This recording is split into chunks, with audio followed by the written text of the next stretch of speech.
My name is Carter Ranke. I am a student at Odyssey, and today I will be presenting to you working conditions in garment factories. And I'm doing this because no one really knows that much about them. And so I looked at two world maps to find where most of the garment factories in the world. I'm pretty sure I got all of them, but I probably missed some. And so the bigger the yellow circle, the more factories the country has. So this is the US, this is Mexico, this is Panama, this is South America, this is Europe, this is Egypt, this is Saudi Arabia, this is Iraq, this is India, this is Asia, and this is China. And I know China, the China circle has a lot more countries in it, but I was just trying to get at, and even though China is in Asia, I felt like China should have its own one since it has so many factories in it. And so most of these factories have bad conditions. More than 40% of the factories have blocked exits, while more than 80% of the workers say they work without training. Over 40% of the workers report rats and roaches, Raked.com. While I was researching, I found a graph that showed 21 countries and their average monthly minimum wage. And so right here it looks like the US is being generous because it's giving way over like what Honduras and like even Sri Lanka is giving. But this quote shows otherwise.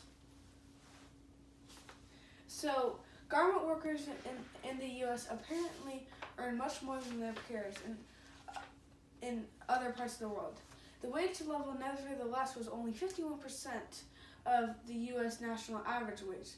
Likewise, while garment workers in Honduras only earn $650 each month, this amount was approximately 107% of the national average wage in the country, Shanglu.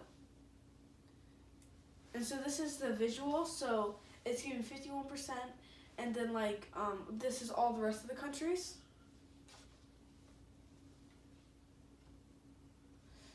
And this kind of disappoints me because while I was researching, I couldn't really find any good factories that didn't treat their employees bad. And like I thought that the US wouldn't do it at all, but it turns out they do. And I don't really see any easy way to fix it, but we still can.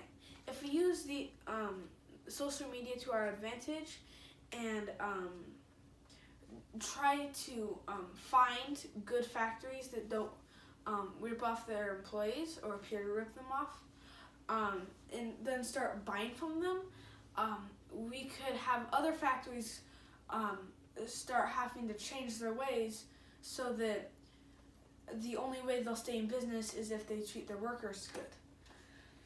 And if in our continued research we don't find better garment factories, then we can reach out and create a couple of them to go around and basically do the exact same thing that I just said. All we have to do is say, how can I help, instead of just whining about it. And so we can also support the workers by encouraging them to stand up for themselves. As worker representative, I tried my best to set TK 12,000 as a minimum wage, but there is an absence of workers' proper efforts to put pressure on the board to realize it. Mujibul Haqqi Jim said, Dhaka Tribune. And this was an example that the workers don't really know to stand up for themselves because all they think will happen will the factory will close and that'll hurt them more. Thank you for listening. I got my my sources where I found the green background map at principalmaps.com. I found the map data at map data, map link 2012 and 2013. I found the Big Long Factory at New York Times. I found the Vacni picture with the nature on the sides at the Asia Foundation, and I found the graphs from.